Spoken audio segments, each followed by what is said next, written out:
नमस्कार, मैं दीपक शर्मा, मेरे यूट्यूब मंच पर आपका स्वागत है। दोस्तों, डेमोक्रेसी में, लोकतंत्र में मेजॉरिटी के दम पर आप कुछ भी हासिल कर सकते हैं, लेकिन कभी कभी कोई सौदा बड़ा महंगा पड़ता है और बीजेपी के साथ कुछ इसी तरह का हो रहा है, वक्फ कानून बनाकर। अब यूं तो गोदी मीडिया कह रही है कि साहब मोदी जी और शाह साहब ने तो कमाल कर दिया है, जिस तरह से 2 रातों में, 2 कयामत की रातों में इस बिल को कानून बना डाला, ये अद्भुत है। लेकिन अंदर की खबर दोस्तों ये है कि ये कानून बनाकर बीजेपी के गले में हड्डी फंस गई है और आप कह सकते हैं डबल झटका लगा। एक झटका नहीं, बीजेपी को ये कानून बनाकर 2 झटके लगे, जोर के झटके, धीरे से। एक्चुअली मोदी जी ने आरएसएस प्रमुख मोहन भागवत और अपने कोर हिंदू वोटर को खुश करने के लिए, रिझाने के लिए इस बिल को ना सिर्फ माझं नाव युवराज रोहिदास वाघ, मला ड्रीम 11 मध्ये ही गाडी इस बिल को ना सिर्फ जल्दबाजी में पास कराया बल्कि जबरदस्ती पास करवाया और इस जल्दबाजी में वो बीजेपी के 2 नुकसान कर गए, जो आगे मैं तफसील से बताऊंगा। एक्चुअली हुआ ये था कि जब ये बिल इंट्रोड्यूस किया गया था पहली बार, तब भी एनडीए के जो सेक्युलर पार्टीज हैं, खासकर 5 पार्टियां हैं, 5 बड़े नेता हैं, वो खुलकर इसका विरोध कर रहे थे। अमित शाह के साथ मीटिंग्स भी हुई, बताया भी गया। और फिर ये बिल जब जेपीसी भेजा गया तो उसके पीछे यही कहानी थी कि नीतीश कुमार, नायडू बाबू, चिराग पासवान, जयंत चौधरी और अजीत पवार, 5 समाजवादी सेकुलर पार्टीज हैं, ये विरोध कर रही थी। लेकिन उसके बाद जब जेपीसी में गया तो जिस तरह का प्रेशर डाला अमित शाह ने कि हर कीमत पर बिल पास करना ही है, आप कह सकते हैं गन पॉइंट पर डील हुई एक तरह से। वैसे भी अगर ईडी, सीबीआई, इनकम टैक्स और दुनिया भर की एजेंसियां अगर आपके पास हैं तो फिर नायडू और नीतीश हो या जयंत चौधरी हो या फिर अजीत पवार हो, इसमें दूध का कोई धुला तो है नहीं, सरेंडर तो करना ही पड़ेगा। तो इन पार्टियों से जबरदस्ती समर्थन लिया गया और आप कह सकते हैं कि मोदी जी ने बड़ी बेरहमी से अपने 5 साथियों की राजनीतिक बलि चढ़ा दी।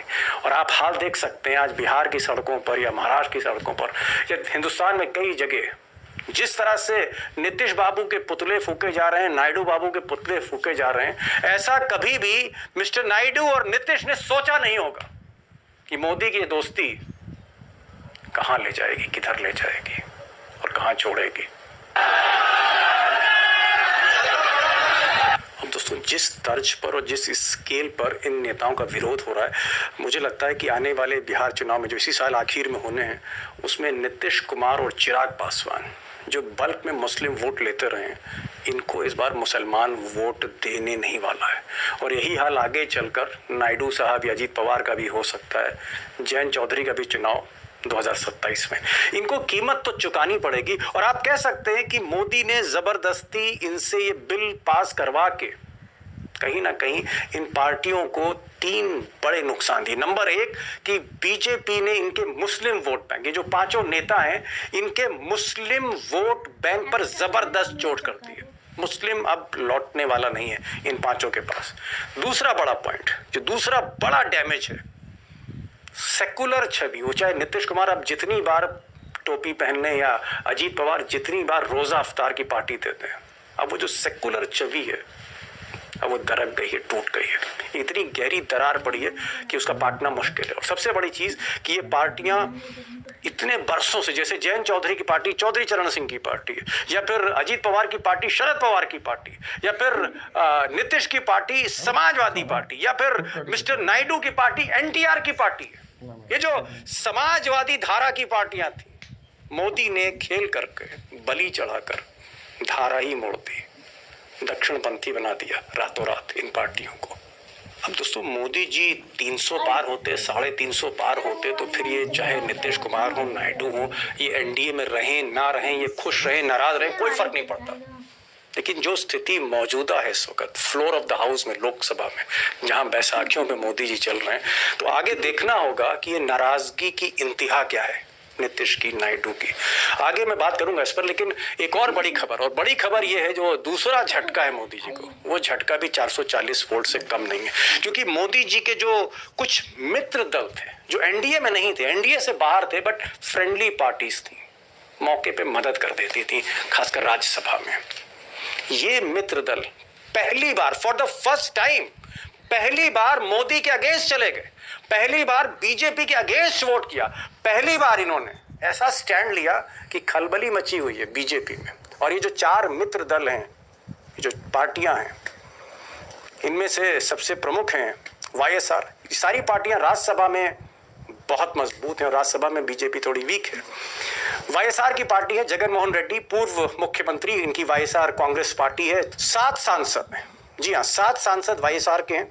बीजू जनता दल जो नाराज चल रहे हैं, जिस तरह से धोखा उनके साथ नवीन पटनायक के साथ मोदी जी ने किया था पिछले चुनाव में, वो भी नाराज चल रहे हैं, वो भी अगेंस्ट हुए। 7 MP, 7 सांसद हैं, 2 सांसद बीजेपी ने तोड़े थे। फिर बीआरएस, जिनके नेता केसीआर हैं, जिनकी बेटी को मोदी जी ने जेल भिजवा दिया था लेकर स्कैम में, बीआरएस भी मौके पे मदद करता था, इस बार नहीं, मदद नहीं हुई। और सबसे बड़ी चीज AIDMK, जयललिता की पार्टी, जो कुछ दिन पहले मिस्टर शाह से हाथ मिलाने आई थी, और मिस्टर शाह, अमित शाह, तमिलनाडु में डीएमके के अगेंस्ट AIDMK के साथ गठबंधन करने जा रहे हैं। वो AIDMK जिसके 4 सांसद हैं राज्यसभा में, उसने भी इस बिल पर मोदी के, बीजेपी के, शाह के अगेंस्ट वोट किया। अब दोस्तों, गुजरात लॉबी को, मोदी शाह को लग रहा था कि साहब बीजू जनता दल, नवीन पटनायक, उम्र हो चुकी है, ढल रही है राजनीति, ये हमारे अगेंस्ट कैसे जा सकते हैं। जगन मोहन रेड्डी सत्ता से बाहर है आंध्र प्रदेश से, इनके जो जितने सांसद हैं 7 के 7 हमारे साथ आएंगे। AIDMK तो हमसे हाथ मिलाने जा रही है, हमारे साथ गठबंधन होने जा रहा है तमिलनाडु में, ये हमारे अगेंस्ट कैसे चली जाएगी। ये सारी गणित थी उनकी, लेकिन एकदम गणित पलट गई वक्फ बिल को लेकर। खैर वो अब कानून बन चुका है, लेकिन मैं चाहूंगा कि अगर आप राज्यसभा की स्थिति देखें, ये पार्टी कितनी मजबूत है। 7 सांसद वाली पार्टी, 4 सांसद वाली पार्टी, तो आप हैरत में पड़ जाएंगे कि अगर जरा सा भी राज्यसभा में खेल हुआ, उल्टी गिनती शुरू हो सकती है। आप ये ग्राफिक्स देखिए, सारी गणित समझ में आ जाएगी कि कितना बड़ा झटका खा गए उस रात, जिस रात अमित शाह इतिहास रचने का दावा कर रहे थे।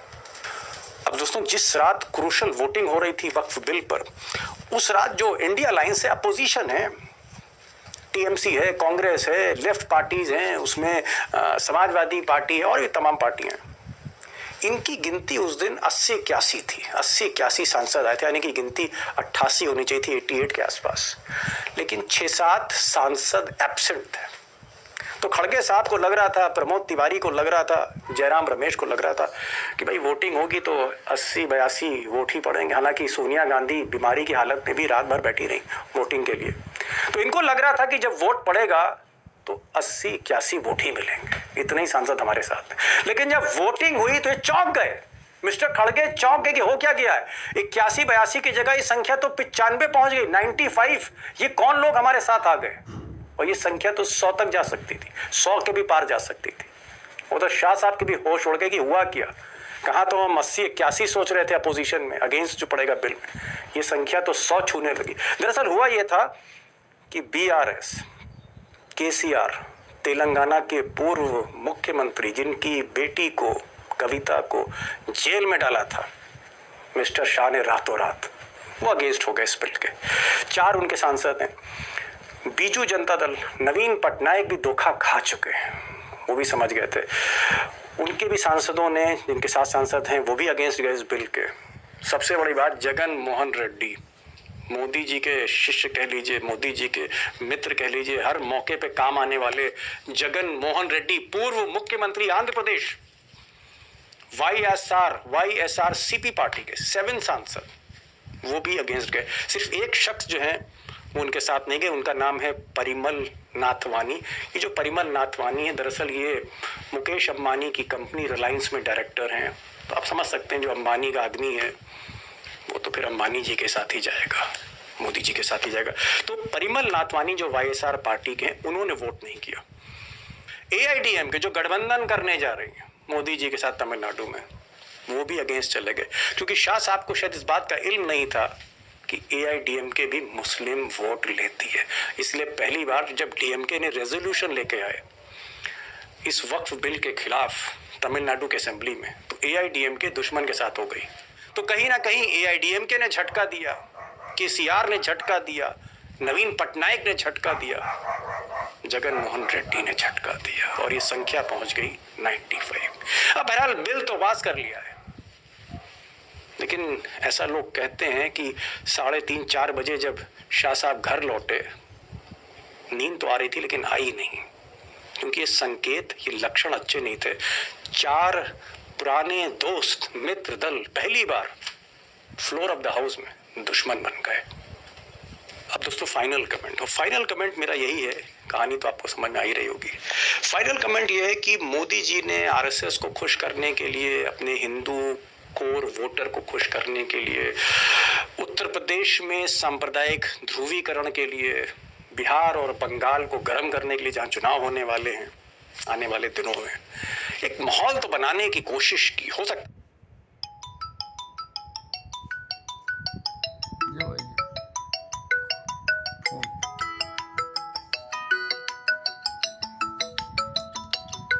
बिहार और बंगाल को गर्म करने के लिए जहाँ चुनाव होने वाले हैं आने वाले दिनों में, एक माहौल तो बनाने की कोशिश की। हो सकता है माहौल बना भी लिया हो, लेकिन NDA के जो 5 साथी हैं, इनके साथ मोदी जी ने कहीं ना कहीं खेल किया है, और ये अंदर ही अंदर से नाराज हैं। आप कह सकते हैं, जो मैंने पहले कहा, कि राजनीतिक बलि चढ़ा दी वक्फ के नाम पे। और वो कौन 5 लोग हैं? सेकुलर पार्टी के JDU के नीतीश कुमार हैं, TDP के नायडू साहब हैं, LJP के चिराग पासवान हैं, RLD के जयंत चौधरी हैं, NCP के अजीत पवार हैं, एक सांसद है। और अंदर ही अंदर जो दूसरा झटका दिया, ये दूसरा झटका खोटा, अंदर ही अंदर जो दोस्त थे, जो चुपचाप मोदी जी के साथ जाते थे, राज्यसभा में बिल आउट करते थे, मदद करते थे पार्टी की क्रूशल विधेयकों पर, बिल्स पर, वो जो 4 मित्र थे, हमेशा वक्त पर दोस्ती के इम्तिहान पे खड़े होते थे, पहली बार वही दुश्मन बन गए। BRS के चंद्रशेखर राव, YSRCP जगन मोहन रेड्डी, पूर्व मुख्यमंत्री आंध्र प्रदेश। आखिर आपने भारत मैट्रिमोनी को ही जगन मोहन रेड्डी, पूर्व मुख्यमंत्री Andhra Pradesh. BJD Naveen Patnaik, chief minister, former chief minister Orissa. और AIDMK BJP के साथ जो गठबंधन करने जा रही तमिलनाडु, चारों ने ही 440 वोट का झटका दिया, चारों ही अगेंस्ट चले गए मोदी और शाह के इस बिल पर। और दोस्तों आखिरी बात जो मैं कहना भूल गया, और आप देखते देखते वीडियो आप भी भूल गए, सब भूल गए हम लोग, वो ये है कि हम रियलाइज ही नहीं करते हैं कि मोदी जी अभी भी बैसाखियों पर हैं। फैक्ट ये है, फ्लोर ऑफ द हाउस का फैक्ट ये है, जो संख्या बल है वो यही बताता है कि मोदी जी आज भी 240 पर हैं। 272 का जो बहुमत का मार्क है उससे काफी कम है। और ये जो नाराज लोग हैं, अंदर ही अंदर दिल से नाराज हैं, होठों से भले नाराज ना हो, जुबान से भले ही नाराज ना हो, क्योंकि ED CBI और इनकम टैक्स जैसी ताकत जिसके पास होती है, तो चेहरे से तो आदमी नाराज नहीं दिखता, दिल से होता है। और दिल की नाराजगी किसी वक्त पर भारी पड़ सकती है। और नाराज ना सिर्फ सहयोगी हैं, जो दोस्त हैं, जो सामने बैठे दोस्त हैं, जो NDA में नहीं है, वो भी इस कदर नाराज हैं कि उन्होंने मोदी के अगेंस्ट वोट किया, मोदी की डिमांड को खारिज करते हुए उनके अगेंस्ट वोट किया।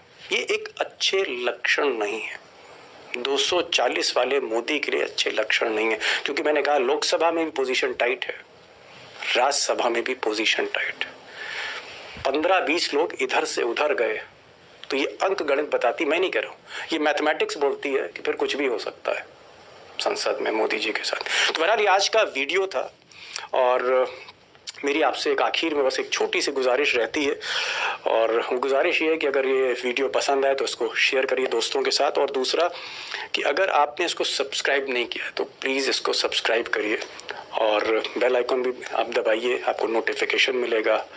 कमेंट्स ज़रूर लिखिए, 2 लाइन लिखिए, भले ही 4 शब्द लिखिए आप, वो लिखिए कि वीडियो अच्छा लगा, ख़राब लगा, और ख़राब लगा तो क्यों लगा, अच्छा लगा तो क्यों लगा, कैसे वीडियो होने चाहिए। ये राय, ये आप मशवरा